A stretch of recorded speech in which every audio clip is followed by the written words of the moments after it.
21 मई 1991 तमिलनाडु का श्री पेरम्बुदूर चुनावी सभा चल रही थी। लोगों की भीड़ थी, नारे थे, फूलों की मालाएं थी और राजीव गांधी भीड़ के बीच से होते हुए मंच की तरफ बढ़ रहे थे। उस समय ये एक सामान्य चुनावी रात लग रही थी, लेकिन भीड़ में एक ऐसी महिला थी जिसे वहां मौजूद ज्यादातर लोग नहीं जानते थे। वो राजीव गांधी के पास पहुंची, अभिवादन के लिए झुकी और अगले ही पल कुछ क्षणों तक किसी को समझ ही नहीं आया कि अभी हुआ क्या है। धूल, धुआं और चीखों के बीच लोग एक दूसरे को खोज रहे थे। कुछ लोग घायलों को उठाने की कोशिश कर रहे थे, कुछ सदमे में वहीं खड़े रह गए। कुछ ही पलों में एक चुनावी सभा शोक के दृश्य में बदल चुकी थी। राजीव गांधी अब नहीं रहे।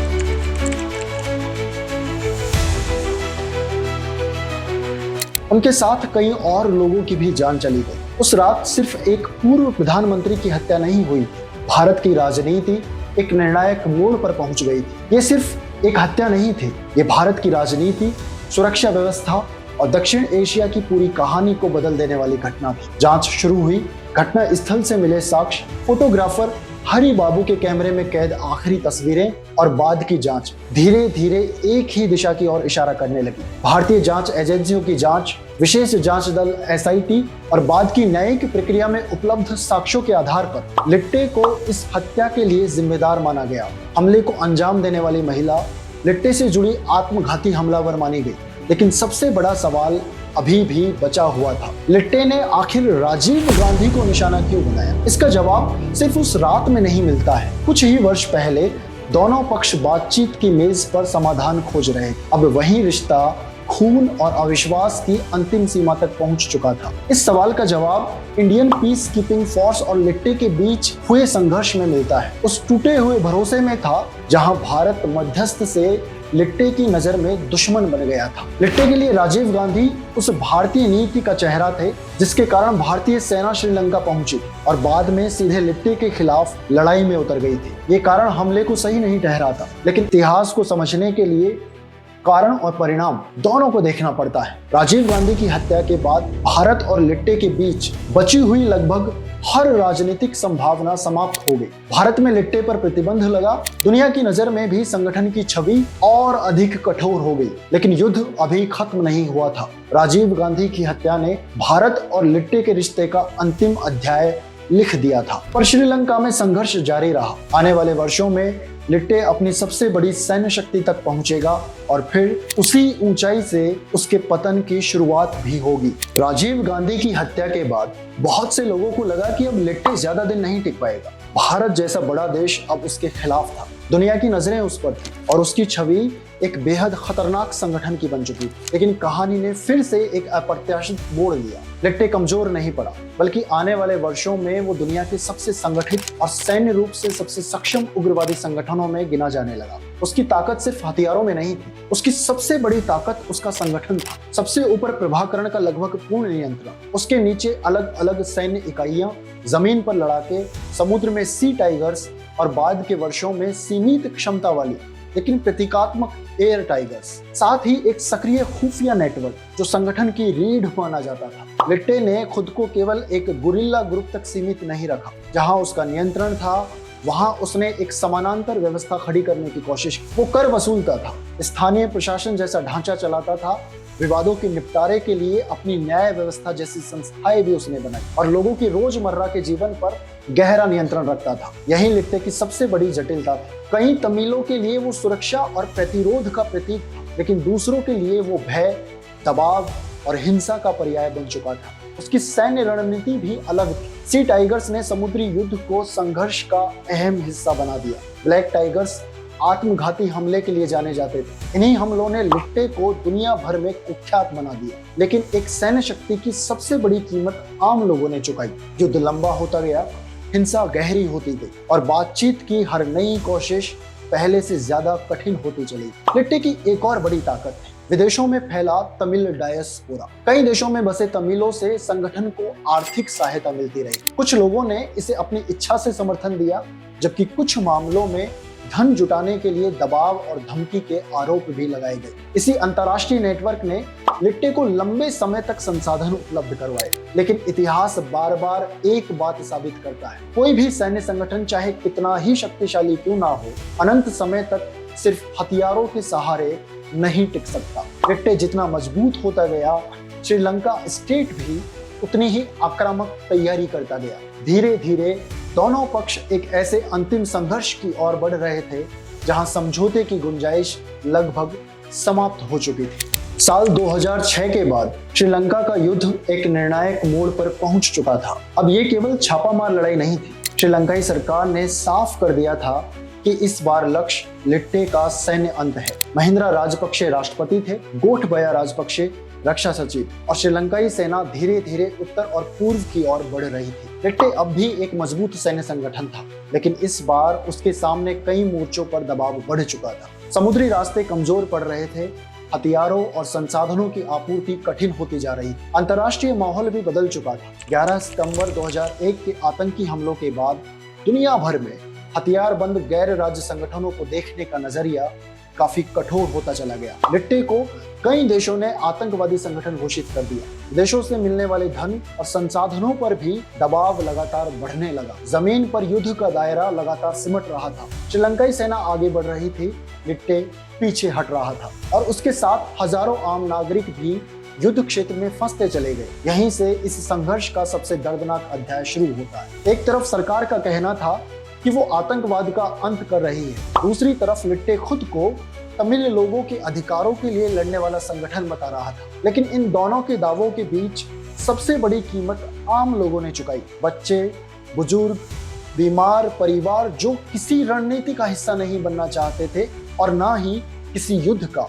अंतिम महीनों में मुलैतिब्बू और उसके आसपास का इलाका संघर्ष का केंद्र बन गया। सरकार ने कुछ क्षेत्रों को नो फायर जोन्स घोषित किए, लेकिन बाद में इन्हीं इलाकों में नागरिकों की मौत, अस्पतालों पर हमले और मानवीय सहायता में बाधाओं को लेकर गंभीर आरोप लगाए गए। संयुक्त राष्ट्र के विशेषज्ञ पैनल और बाद की अन्य अंतर्राष्ट्रीय रिपोर्टों में दोनों पक्षों पर अंतर्राष्ट्रीय मानवीय कानून के गंभीर उल्लंघनों के विश्वसनीय आरोप दर्ज किए गए। इन आरोपों को लेकर आज भी बहस, जांच और राजनीतिक मतभेद जारी है। लेकिन एक बात निर्विवाद है, इस अंतिम संघर्ष में सबसे अधिक पीड़ा आम नागरिकों ने झेली। 2009 की शुरुआत तक लिट्टे का नियंत्रण तेजी से सिमट रहा था। उसकी सैन्य क्षमता लगातार कमजोर पड़ रही थी, लेकिन प्रभाकरण अब भी सार्वजनिक रूप से सामने नहीं आया था। युद्ध अपने अंतिम मोड़ पर पहुंच चुका था। दुनिया देख रही थी, श्रीलंका इंतजार कर रहा था, और हर किसी के मन में एक ही सवाल था, आखिर प्रभाकरण कहाँ है? मई 2009 युद्ध अपने अंतिम चरण में पहुंच चुका था। लिट्टे का नियंत्रण लगातार सिमटता जा रहा था। एक तरफ समुद्र, दूसरी तरफ श्रीलंकाई सेना, और बीच में बचे हुए लड़ाके और युद्ध में फंसे हजारों नागरिक। जिस संगठन ने लगभग 3 दशकों तक श्रीलंका की सेना को चुनौती दी थी, अब वहीं कुछ किलोमीटर के दायरे में सिमट चुका था। प्रभाकरण अब भी इस युद्ध का सबसे बड़ा अनुत्तरित सवाल था। क्या वो बच निकला था? क्या वो आखिरी लड़ाई तक वहीं डटा रहा, या इतिहास उसके लिए भी अपना अंतिम पन्ना लिख चुका था? 18 मई 2009 श्रीलंकाई सरकार ने लिट्टे पर सैन्य विजय की घोषणा की। 19 मई को सरकार ने घोषणा की कि वेलुपिल्ले प्रभाकरण मारा गया है। सरकार के अनुसार उसका शव बरामद हुआ और उसकी पहचान की पुष्टि की गई। इसके साथ ही लगभग 3 दशक लंबा सशस्त्र संघर्ष सैन्य रूप से समाप्त हो गया। लेकिन इस अंत में जितनी विजय थी, उतना ही गहरा सन्नाटा भी था। श्रीलंका सरकार के लिए ये एक राष्ट्रीय एकता और सैन्य जीत का क्षण था। लिट्टे के विरोधियों के लिए ये एक हिंसक संगठन का अंत था, लेकिन हजारों परिवारों के लिए ये किसी उत्सव का दिन नहीं था। ये अपने बिछड़े लोगों को खोजने की शुरुआत। अंतिम महीनों के युद्ध को लेकर नागरिकों की मौत, लापता लोगों और मानवाधिकार उल्लंघनों के आरोप आज भी अंतर्राष्ट्रीय बहस का हिस्सा है। संयुक्त राष्ट्र के विशेषज्ञ पैनल और बाद की अन्य अंतर्राष्ट्रीय रिपोर्टों में दोनों पक्षों पर अंतर्राष्ट्रीय मानवीय कानून के गंभीर उल्लंघनों के विश्वसनीय आरोप दर्ज किए गए। श्रीलंका सरकार ने इनमें से कई आरोपों को अस्वीकार किया और इसी कारण ये बहस आज भी पूरी तरह समाप्त नहीं हुई है। प्रभाकरण की मौत के साथ लिट्टे की सैन्य शक्ति भी लगभग समाप्त हो गई। उसका नेतृत्व बिखर गया, उसका नियंत्रित क्षेत्र खत्म हो गया और उसका सशस्त्र संघर्ष अपने अंत तक पहुंच गया। लेकिन एक सवाल इतिहास में अब भी गूंजता है, क्या किसी आंदोलन का अंत सिर्फ उसके नेता की मृत्यु से हो जाता है? बंदूकें खामोश हो चुकी थी, लेकिन यादें, घाव और पहचान से जुड़े सवाल अब भी जिंदा थे। श्रीलंका ने युद्ध जीत लिया था, अब उसके सामने शांति जीतने की चुनौती थी। 2009 में बंदूकें शांत हो गई, लेकिन युद्ध का असर इतनी आसानी से शांत नहीं हुआ। श्रीलंका सरकार ने कहा कि उसने आतंकवाद का अंत कर दिया। देश के कई हिस्सों में लोगों ने राहत की सांस ली। उन्हें लगा कि शायद अब दशकों पुराना संघर्ष खत्म हो चुका है। लेकिन उत्तर और पूर्व के हजारों परिवारों के लिए एक बिल्कुल अलग संघर्ष शुरू हुआ। एक ही सवाल बार बार सामने आता था, हमारे अपने आखिर कहाँ हैं? युद्ध खत्म होने के बाद बड़ी संख्या में लोग विस्थापन शिविरों में रहे। कई परिवार अपने लापता परिवारों की तलाश करते रहे। किसी को अपना पति नहीं मिला, किसी को अपना बेटा नहीं मिला, किसी को अपनी माँ नहीं मिली और बहुत से लोगों को सालों तक कोई जवाब नहीं मिला। यहीं से युद्ध के बाद की सबसे कठिन बहस शुरू होती है, जवाबदेही। अंतिम महीनों के संघर्ष को लेकर नागरिकों की मौत, लापता लोगों, हिरासत और संभावित युद्ध अपराधों से जुड़े गंभीर आरोप सामने आए। संयुक्त राष्ट्र के विशेषज्ञ पैनल और बाद की अन्य अंतर्राष्ट्रीय रिपोर्टों में दोनों पक्षों पर अंतर्राष्ट्रीय मानवीय कानून के गंभीर उल्लंघनों के विश्वसनीय आरोप दर्ज किए गए। लिट्टे पर नागरिकों को युद्ध क्षेत्र से बाहर न जाने देने, बाल सैनिकों सहित जबरन भर्ती और नागरिकों को खतरे में डालने जैसे आरोप लगे। वहीं श्रीलंकाई सुरक्षा बलों पर नागरिक क्षेत्रों पर हमलों, अत्यधिक बल प्रयोग और हिरासत में मानवाधिकार उल्लंघनों के आरोप लगाए गए। श्रीलंका सरकार ने इनमें से कई आरोपों को अस्वीकार किया। उसका कहना था कि उसने देश को आतंकवाद से मुक्त कराया है, लेकिन अपने परिजनों को खोजते परिवारों के लिए ये बहस सिर्फ राजनीति नहीं, ये उनके जीवन का अब भी अधूरा पड़ा एक अध्याय था। समय बीतता गया, सड़कें फिर खुली,